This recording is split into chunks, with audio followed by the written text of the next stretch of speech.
Back to this space series and आज हम discuss करने वाले हैं मून के बारे में, चांद के बारे में, चंदा मामा के बारे में। ठीक है, so let's start this and we will be discussing about moon.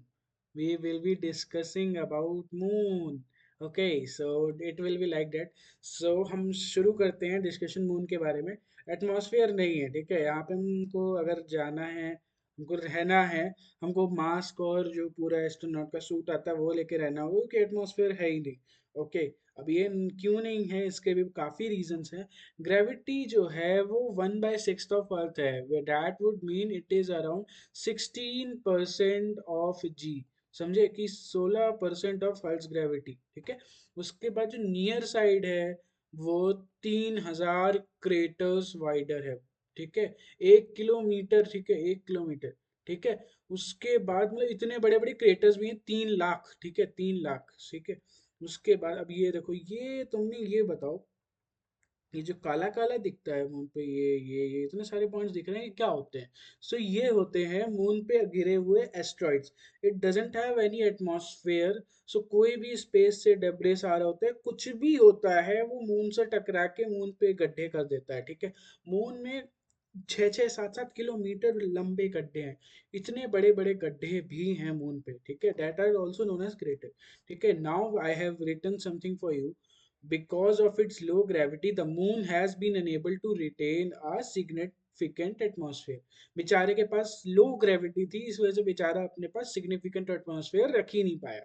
Without a protective atmosphere, the moon has suffered impacts by meteoroids through its history. जो मैंने बात अभी कही कि इसके सरफेस पे बहुत सारे मेटेरॉइड्स गिरते रहे, गिरते रहे, गिरते रहे। ठीक है, उसके बाद along with a large number of smaller impacts, a significant number of very large collisions occurred approximately 700 million years after the moon formed. ठीक है, जो बहुत सारे मात्रा में छोटे इम्पैक्ट हुए, लेकिन कुछ बड़े बड़े कोलिजन्स भी हुए जो 700 मिलियन ईयर्स के अराउंड हुए जब मून फॉर्म हो गया था उसके बाद। ठीक है, these impacts were powerful enough to penetrate its thin crust, allowing molten rock in the interior to flow across the surface. Surface के अंदर घुस के तक भी गया है, समझे, इतने भयानक होते थे इम्पैक्ट उसके। The result was the formation of the many smooth, roughly circular maria और seas। ये लैंग्वेज है, किसी लैंग्वेज पे डिनोट कर रखा है। That can be seen in on the surface of the moon facing earth। ठीक है, ये हम लोग को दिखता भी है। अर्थ से जब हम रात को देख रहे होते हैं मून, तब हमको ये सब चीजें दिख भी रही हैं। It is the distribution of these maria that has led humans to imagine seeing the face of the man in the moon. ठीक है, ये एक जो अर्थ पे, ये देखो, ये सब जो इसमें हम लोग को, जो ये फार साइड नहीं है, ये क्लोजर साइड है। ठीक है, तो ये पे हमको ऐसा लगता है कि एक आदमी है। ये सिर्फ मारिया की फॉर्मेशंस हैं जो इम्पैक्ट हुए थे वो सब की। ठीक है, and now we will come upon what, we will come upon this phases of the moon. अब मून शुरू होता है तो कैसे होता है, क्या होता है। ठीक है, and I have pick this from encyclopedia britannica, thanks and shout out to them. So हमारा जो मून होता है वो 0 डिग्री से स्टार्ट होता है। ठीक है, देखो यहाँ पे 0, फिर 90, 180, 90। ठीक है, सो उसके बाद हमारा देखो कैसे क्या हुआ। हम moon 0 degree, this is the sun, this are the sun rays जो आ रही होती हैं। मून जो होता है, अर्थ हमारा ये रहा इन द मिडल। ठीक है, ये अर्थ भी रिवॉल्व कर रहा होता है, ये मून भी रिवॉल्व कर रहा होता है, तुम पूरी चीज जानते ही हो। ठीक है, तो अब हम आगे बढ़े। तो न्यू मून जो होता है वो वैक्सिंग क्रेसेंट मून में जाता है अराउंड 45 डिग्री। ठीक है, फिर वो धीरे धीरे फर्स्ट क्वार्टर आधा आ गया।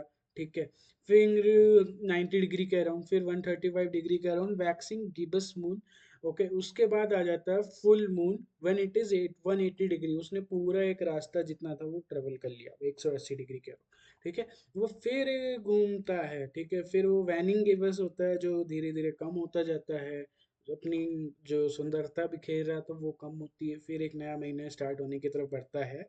सो वैनिंग गिव्स मून, लास्ट क्वार्टर मून। ठीक है, उसके बाद waning crescent moon, and this moon is famous, this moon and this moon is famous and it has many religious aspects also. ठीक है, उसके बाद ये फिर 0 डिग्री पे लौट आता है जिस पोजीशन पे वो पहले था। So this is how the moon works, and the phases of moon are like this. Okay, so I think you understood the concept and the assignment, like I did here and what I explained here. Okay, so अभी moon की कहानी इतनी ही थी. Moon पे atmosphere ना होना और ये सब उसके इम्पैक्ट डालता है. उसकी सरफेस पे बहुत सारे क्रेटर्स बन चुके हैं, इतने सारे मीटियोर्स आते हैं. बहुत सारे मीटियोर्स जैसे जुपिटर हमारे बचाता है, अर्थ के भी कुछ मीटियोर्स ये बचा ले जाता है. ठीक है, जो इसके आसपास से गुजर रहे होते हैं. Thanks to the moon for this. So अब हम खत्म करते हैं आज के लेक्चर को. आई होप तुमने कुछ सीखा होगा. अगर सीखा हो तो लाइक सब्सक्राइब शेयर करना मत भूलना चैनल को. And we will meet in next video. In the land of colors, where dreams ignite, a nation rising with stars shining bright. From the dusty streets to the city lights, India growing with newfound light, with curiosity. We take to the sky, exploring